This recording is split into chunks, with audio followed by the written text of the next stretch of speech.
Hello and welcome back to Lunchbox TV, our first show in 2016 with me, Ben Masters. And I'm Raisa Ismail. Coming up on today's show, we will be getting reactions to the junior doctor strike. Looking at Coventry's very own Michael Jackson tribute. We've got some dating advice for those of you looking for love. We'll see how the winter weather is really affecting our local sports. And we've got a live performance from Stella. But first, let's have a look at our brand new studio, The Tank. Coventry University has opened its state-of-the-art television studio this week. The Vice-Chancellor of the University, John Statham, had the honour of opening the studio. It is a bit of a differentiator for us. Certainly is a facility that others will be jealous of and will want to emulate. The Tank, named for its glass window walls, features a full green screen the length of the room, a gallery area for live audiences and a control room full of professional equipment. We spoke to John and Associate Head of Media Sarah Jones on what they think of the studio. Incredible transformation, both of this space, which wasn't being utilised as much as it should have been before, but also if you look at the facility, both for the university, but also for the community around here. I mean, Coventry has always had a dearth of this type of facility, so I'm sure we're going to have students, both undergraduate, postgraduate, some research activity going on in here, and organisations and colleagues around here are going to want to come and use this. This is absolutely first class and a real credit to the university and certainly to the faculty. It's a really exciting space. I think everybody that's coming in is just blown away by the size of the space, the quality of the kit, and the visibility of it as well, which is really, really exciting. It's come together really well. It's been quite quick. We only started the building work in September, and now we're all set to go, and we can make programs, we can broadcast programs, and that's really exciting for our journalism students and our students across the whole university. The studio is located through the Jordan Well entrance of the Hub Student Union and has high expectations from both students and faculty members in the improvement and impression of the university. This space gives all journalism students a chance now to think we can do something amazing here. So why don't we have a little tour? If you'd like to follow me, we're going towards the green room, where our online team is hard at work, as you can see. Give us a little wave, guys. And chilling in there with us is our live guest performer for today, Stella. Would you like to give us a little wave? That'd be great to see her perform a bit later. Heard good things about her. Now, if you want to follow me back through to the main bit of the actual studio, where we take most of our time here, talking about debates with me and Racer and guests on the live studio sofa. Now we're moving towards the live lounge, where we have people live perform week in, week out, like Stella later on today. And we're over there where the music happens, where Racer is actually taking on the news. Coventry University lecturer Daniel Young, seen here with his girlfriend, was killed earlier this week in London after walking through Kendall Gardens on his way to work. He was found to have died of stab wounds by the medical examiner on the case. 2 men have been arrested in connection with the murder and are being held in custody. Mark Wood has recently announced his new expedition to travel from the Russian coastline to the geographic North Pole.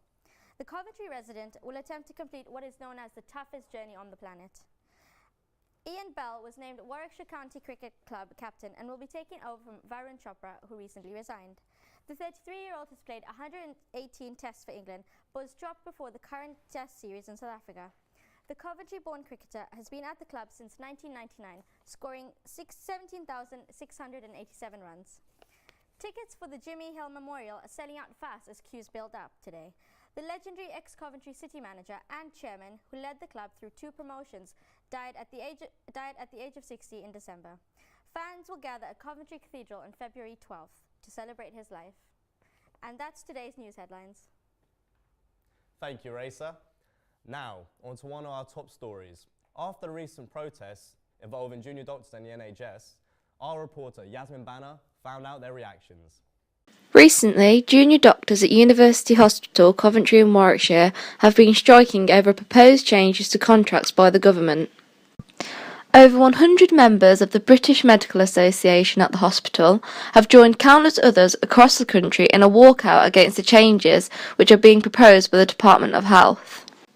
If they go through, these changes could mean that junior doctors would have to work longer hours with no extra pay. Sunny Al-Din, an adult nursing student at Coventry University, feels that the junior doctors should keep the patients in mind. What are your thoughts on that, about the doctors going on strike? They're putting out their opinions, which is good. I like how they're voicing it out, because sometimes they don't get voiced out. And if you were in that position, would you go on strike? I would, but I also be thinking about patients. Yeah. So it would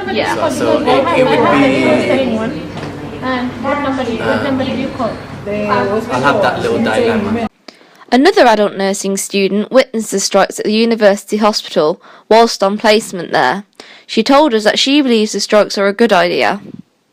I think it's okay because doctors were putting their opinions across so that they will have their wages increased. Would you go on strike as well?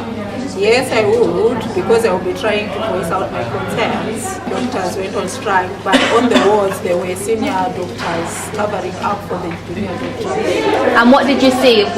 How many junior doctors went on strike the day you were there? In our ward, all the junior doctors were off work, but all the senior doctors were running the ward rounds, seeing how the patients are, and with the assistance of the nurses. And was it hard that day because of the lack of staff? I would say they have actually planned in such a manner that all the doctors who were there, the senior doctors, were covering up for the junior doctors.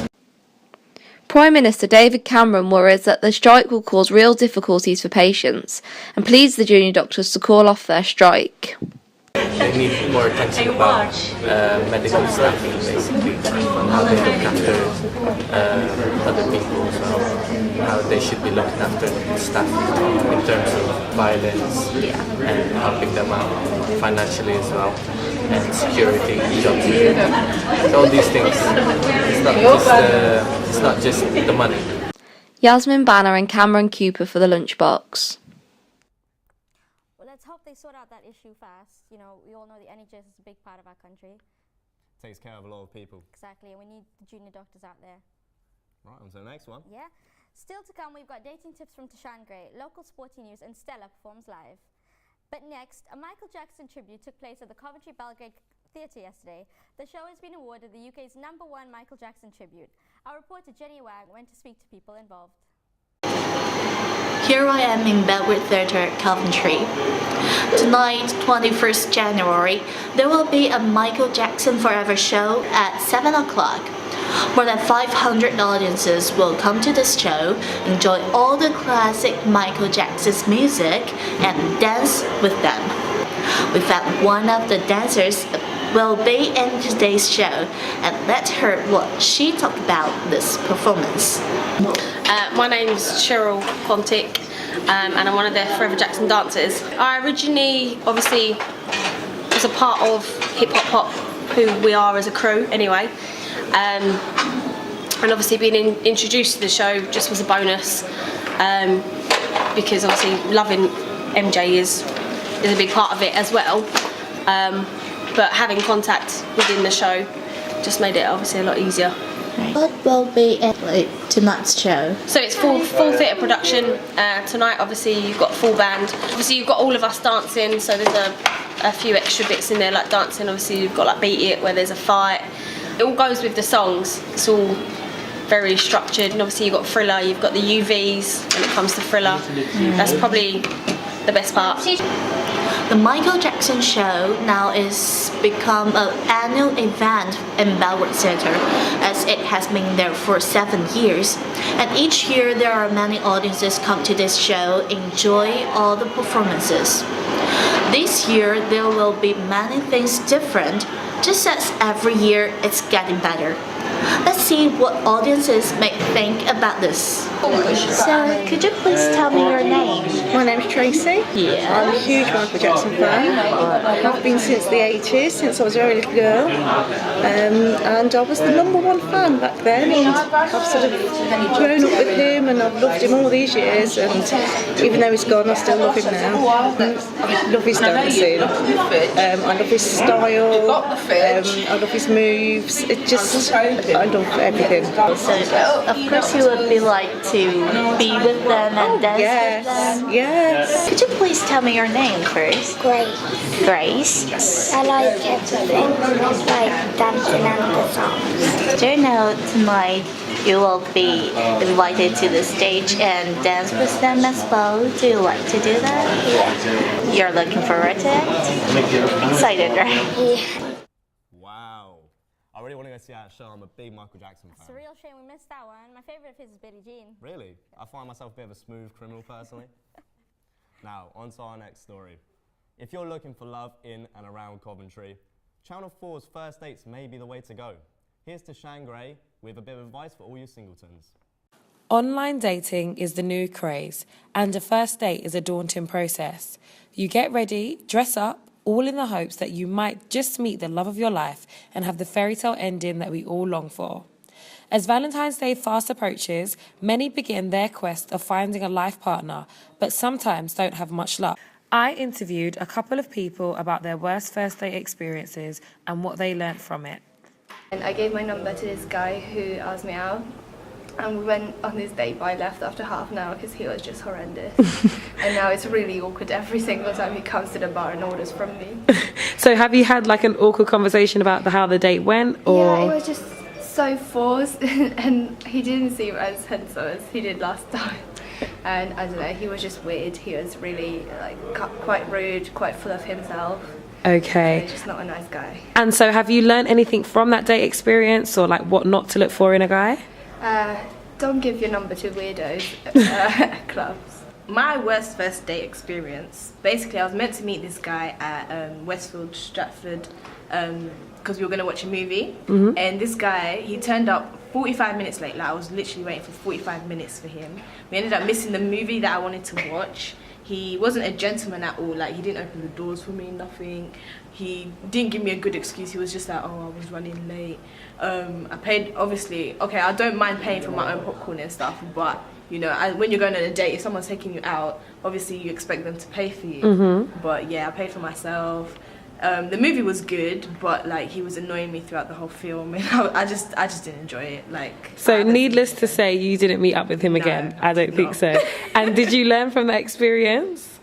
Yeah, just make sure you know who you're going out with. Like I knew the guy, but I wasn't close with him like that. Hold on to me, but my trousers ripped. So your trousers ripped on the way to the first date? It ripped, so like you could see my whole you could see my boxes and stuff, and like some items. Okay. I didn't notice, so I went upstairs to the top of the deck, and then after as soon as I sat down, someone was like, your trousers. I looked down and there was a newspaper right on the floor, so I had to carry the newspaper for the rest of the day. And so what did you do? Did you go to the first date with your trousers ripped, or did you go home? I went home. I couldn't. So you stood up your potential love on her first date because your trousers ripped? Yeah, pretty much.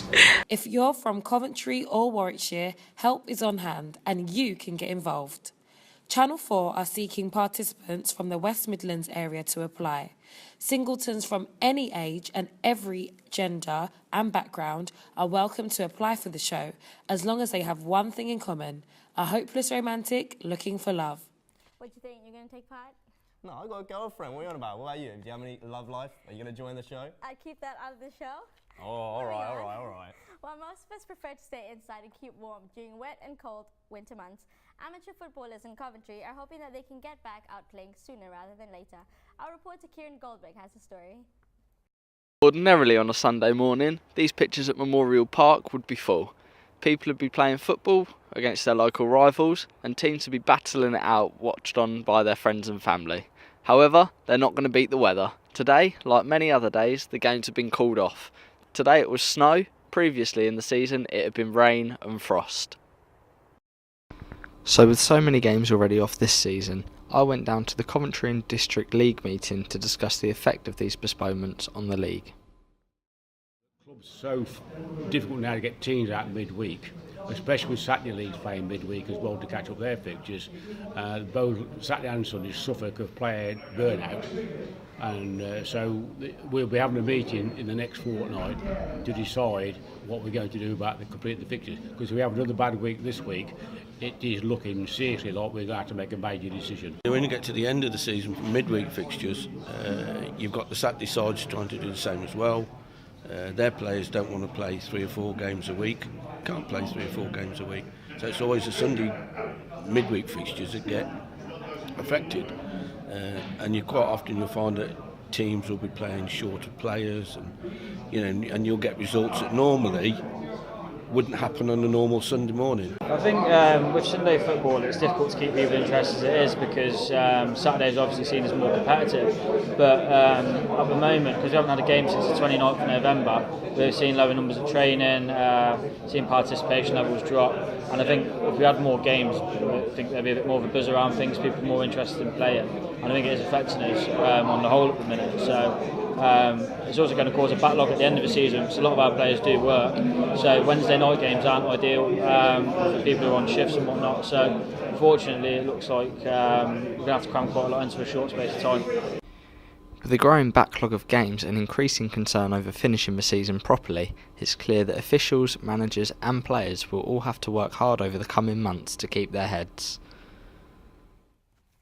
Yeah, I can really relate. Like, there's nothing worse than being like a young kid going through school Monday to Friday, looking forward to the weekend to play Sunday league, and all of it just getting called off because of the weather. It's really annoying. The pretty dedicated footballers going out and training in this weather as well. Oh yeah, of course, people love it. But anyway, as promised, to end our show on a high note, welcome Stella. Hey. How are you today? I'm alright. Yeah, I'm good. What are you performing for us today? Just a little snippet of my song called. Oh, is it an original song? Yes, it is. What is it about? Does it have any meaning? Yeah, it does. Do you have any performances coming up that we can come to? Yeah, I have a little bit of small gigs going on in festivals. Yeah? Festivals, whereabouts? There's one in the Memorial Park. Memorial Park? Yeah. Wow, so if you want to catch Stella, go to Memorial Park. Do you know when about? July. July time. July, yeah. Look out for that. Look out for that. Right, Stella, if you'd like to move over to the live lounge, get ready for your performance. Yeah. Wow, it's been a great show today. Our first show back in 2016. A huge thank you to everyone that watched this return episode of the Lunchbox. I've been Ben Masters. And I've been Raisa Ismail. We've got Stella singing us off today, and we'll see you back here, same place, same time, next week. See you later. Bye. Are we going? Are we staying? I'm just waiting to know. Do you want me or just longing if you don't let me go? 'Cause I don't have time for you. I don't have time for you. Not gonna wait in the line for you. 'Cause I don't have time for you. I've invested so much time in you. So baby, tell me now what we gonna do. You want me, want her, who's next? Oh, so that you can have a little mess. Now I know you're gonna get vexed, but I can't tell you this through a little text. Gotta get this off my mind so we can go off and be our own kind. I know they say love is blind. I can see the lies, it's all in your eyes. Are we going? Are we staying? I'm just waiting to know. Do you want me or just longing? If you are, let me go. 'Cause I don't have time for you. I don't have time for you. Not gonna wait in the line for you. 'Cause I don't have time for you. Oh gosh.